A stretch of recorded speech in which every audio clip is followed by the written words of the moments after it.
And we're back for season 3. Nerd Talk. Nerd Talk. I was going to get to that. I'm sorry. I had to. You're excited. I was so excited. We've been on a hiatus. We've been on our hiatus. Yeah. But yeah. See, this is the first episode of season 3 in our new Nerd Talk studios. Yes, it's still a little under work. It's still in the works, but we wanted to, show you that. And there's been a lot going on so much going on. You're probably completely unaware since maybe you haven't had us here to tell you. So. Exactly.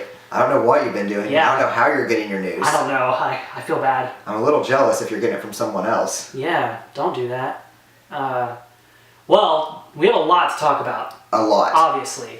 And basically what we're going to do is, there's been so much going on, we're going to tell you as much as we can in as little time as possible. Really fast. Because there's been a lot. But we have to start with pretty much the biggest thing, the biggest news ever in like comic book film history. Like, I think it's bigger than revealing the Batman vs. Superman movie for sure. Definitely. I'll give you a hint. Spider-Man. Okay. In case you haven't guessed, Spider-Man is officially going to be involved in the Marvel film universe. As you know, Spider-Man wasn't owned by Marvel. He was run by Sony. Right. So we had the Tobey Maguire movies by Sam Raimi, and then the last two with Andrew Garfield, Amazing Spider-Man and Amazing Spider-Man 2, which 2 was lackluster. And so since Marvel, like we've told you before, that they were in talks trying to get Spider-Man from Sony. There were rumors, but it's officially been confirmed. Spider-Man is now part of the Marvel Cinematic Universe. He will make his first appearance in Captain America Civil War. Yep. And then Sony will still develop the solo films, but Marvel will have involvement, and he could, I imagine, still have ties to the Marvel films in the future. Yeah, because they've kicked Mark Webb out. Yeah, Mark Webb. He was directing the Spider-Man films. Yes, and no Andrew Garfield is going to be completely recast. There's rumors about who it's going to be.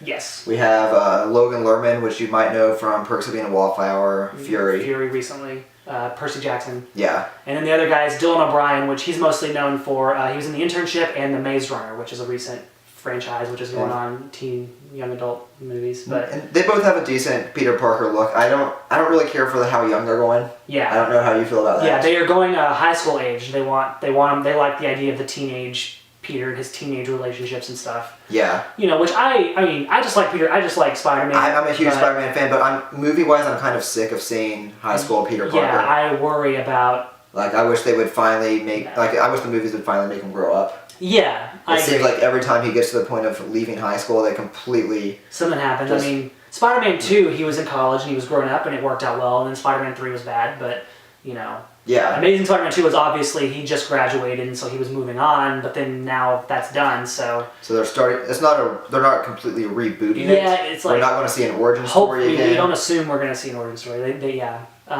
They also haven't necessarily decided against Miles Morales. Apparently that could be a possibility. That's still a possibility. Which I'm not too fond of. Me neither. It's I want a finished Peter Parker. I would be okay with them bringing in Peter Parker again. Like you said, like finishing Peter Parker's story, and then they could kill him off and bring in Miles Morales.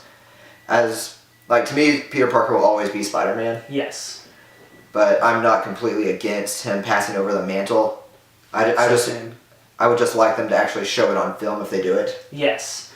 And I don't know, Peter. When you think Spider-Man, you think Peter Parker, and I just really want, Plus, it's Peter Parker in the Civil War storyline, so give us that. Which Spider-Man is a huge important part of the Civil War storyline. Yeah, and while I like that they're going young, because you don't really see that in the Marvel movies, and I like that kind of concept, I guess, of having this teenage kid amidst, like Captain America and Iron Man, Tony Stark, that's a big deal. I kind of like that idea, but at the same time, like you were kind of saying, a seasoned Peter Parker would be kind of neat.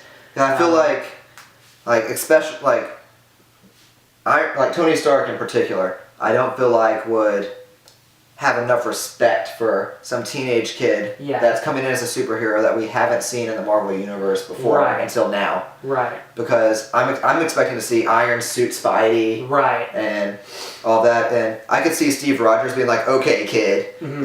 Patting him on the head and pretending to take him seriously, but Tony Stark wouldn't. Well, that's what worries me about it, is worries me about him being so young is that, in the storyline, he does the big reveal and reveals who he is and stuff like that, and they're kind of fighting over Spider-Man. But if he's that young, like, how established can he be at this point for them to even know Spider-Man that much, for him to, you know what I mean, for that reveal to be a big deal? Especially, like, in all the movies, like, as far as I know in the Marvel Cinematic Universe, no one that we've seen in any of the movies knows who Spider-Man is. Right. Yeah, exactly. So it's going to be interesting, but...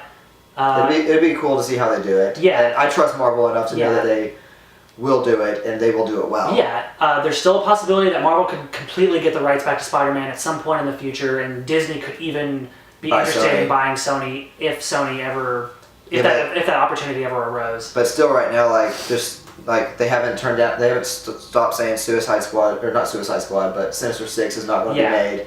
They're still apparently developing all these spin-offs of the Amazing Spider-Man. Black Cat, Spider-Girl, like whatever they want to do with all that, like all that's still technically like a Sony property. Yeah, and they're still developing those, and so they'll still be involved in this new. Like Kevin Feige is still going to have like a say in what goes on.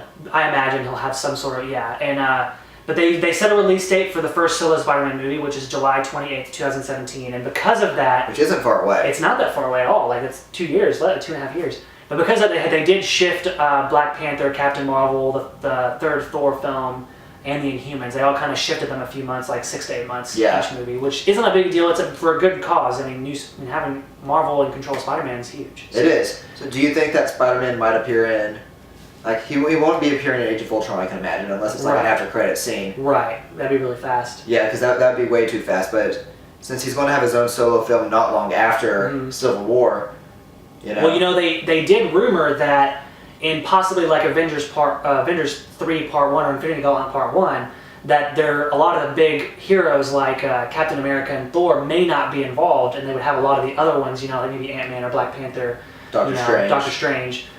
So it's a huge possibility that Spider-Man could be involved, and it would only make sense, in my opinion, that he would have some sort of involvement at that point. Yeah. So, I don't know. It's a big deal.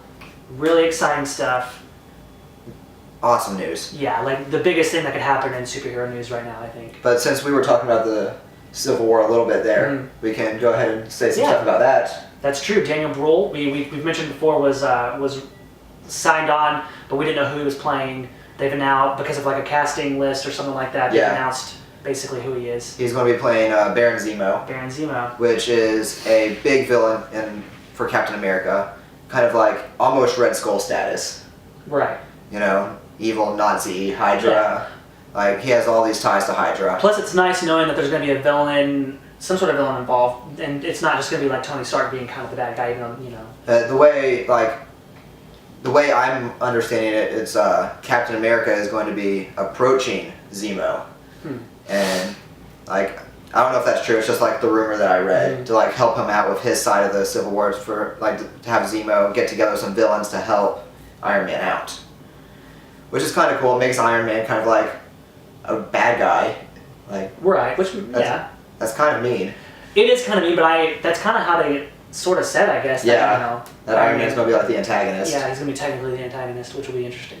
And maybe that'll get started on like rolling in like a Thunderbolts kind of thing. That'd be neat. Which would be really cool. I'm a huge fan of the Thunderbolts. I imagine if Suicide Squad is successful for DC, that Marvel would definitely want to counter that, because really it's the same thing. Suicide Squad and Thunderbolts are really similar. Very similar. Yeah, and I mean Suicide Squad probably got a lot of momentum because of Guardians of the Galaxy. Because of that ragtag, lesser known team. Which now Suicide Squad's going to lead into bigger things, which we'll get to later. But we will.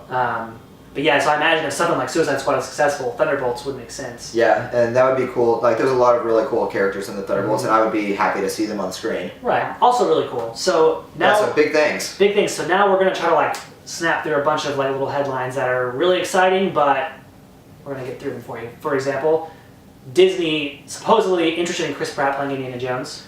Which I'm not opposed. Chris Pratt's doing everything. He's huge right now. Why not be Indiana Jones? Why not? Jurassic World, Marvel movies, Indiana Jones. Pick a franchise, Chris Pratt will just throw him in there. He said he would think that he thought I'd be unbelievably awesome. Yeah, he was really flattered by it. Yeah, of course. So whether it happens or not will be exciting. Yeah. Star Trek 3. Star Trek 3. Simon Pegg is writing. He is, Simon Pegg co-writing, which is exciting because we know he's good. Yeah, he's amazing, and they're interested in Bryan Cranston playing the villain.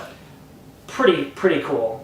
if he's not going to be Lex Luthor or whatever, put him in Star Trek. I'd be excited to see Bryan Cranston be a villain. That'd be really cool in a Star Trek movie. I would not have expected that either. No, he's never a villain. Yeah, I'm curious if he'll be human, if he'll be an kind of not a good guy in Breaking Bad, but anti-hero, whatever. He's kind of an anti-hero. But it'd be cool to see him be a villain. A straight up villain? Yeah, for sure. It'd be awesome. Chiwetel Ejiofor from 12 Years a Slave apparently was near a deal to be in Doctor Strange.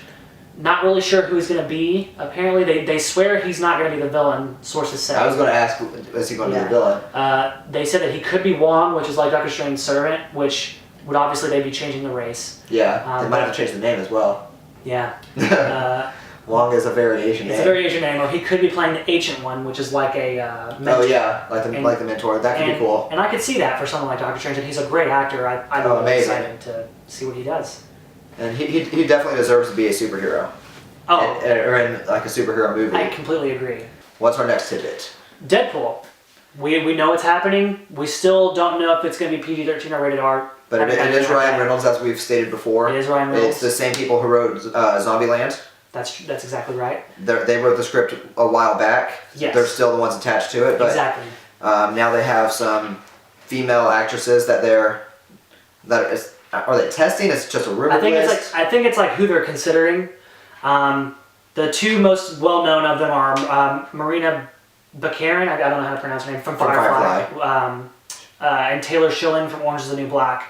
Both of those would be interesting. Both of those are good choices. Yeah, and then there's also Crystal Reed, who apparently is in Teen Wolf. I don't know her. No. Rebecca Rittenhouse for Red Band Society. I don't know her. Sarah Green from Vikings, and Jessica DeGao from Arrow. Okay. So I like the first two. Yeah. A part of me thinks that one of them might get it only because they're at least recognizable and they have a fan base which could bring people in, especially Taylor Schilling because she's really so why not try to get her in, because since there's probably going to be a low budget thing, and if it's rated R, if the studio's worried about getting people to go see it, then having someone like Taylor Schilling involved will help. They haven't said who they're going to be playing, right? No, nobody really. They just know it's the female lead, but nobody really knows exactly who it is. Apparently, there's a rumor that she could be a hooker. Yeah, there was I read somewhere, I was reading that apparently the script was released online, and I tried to find it and I didn't, but and there's some random prostitute character is a big part in the movie, and which isn't surprising because Deadpool has a very interesting taste in women. Right. But I was thinking that it could be Domino, who is a female mercenary. And maybe she's going up against Deadpool for some kill or something like that. Just that could be interesting. Yeah, it could be neat. Or in the current installment of the comics, Deadpool's married to this demon princess lady. So I was thinking maybe it could be her. Mm-hmm. Either way, it'll be interesting to see what's going to come of that. Yeah. I'm excited for Deadpool. Yeah, it's going to be awesome. It's going to be. Is he going to have any ties to the X-Men movies? Do you know?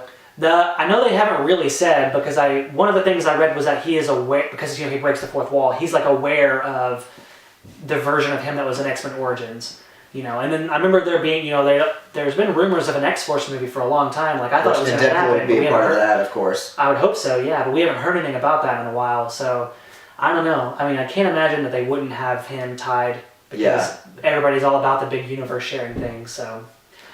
It'll be interesting. Yeah, moving on to some DC news for a second. Noah Murrow, who directed 300 Rise of the Empire, the sequel to 300. Yeah. Which I haven't seen, but he apparently is rumored to be who is considered to direct Aquaman. And I guess in a way it makes sense. I mean, he's got ties to Zack Snyder because of 300. Yeah. It's a lot of water in that movie, I don't know. I kept hearing how bad the 300 sequel is, so I did too. It's not really a director that excites me, but I'm excited. But the guy playing Aquaman's very talented. Oh yeah, exactly. And I'm not a huge Aquaman fan, but I like all the stuff that he's been saying about Aquaman. It kind of gets me hyped up for it. Yeah, it makes me feel like Aquaman's going to be really cool for once. Yeah, I agree. It'll be really interesting. And no offense to you people who like Aquaman. Yeah. I think Aquaman's. I don't think he's that bad, but Carl Urban apparently is also rumored to be considered for a role, presumably a villain. However, I guess there's there's multiple scripts that they're considering, are being written at the same time. I don't know, and I guess depending on which version they go with, could depend on whether or not Carl Urban is involved. Which is kind of interesting. Are there any cool Aquaman villains? The only one off the top of my head I can think of is Black Manta. Yeah, I don't really know enough about Aquaman and his villains.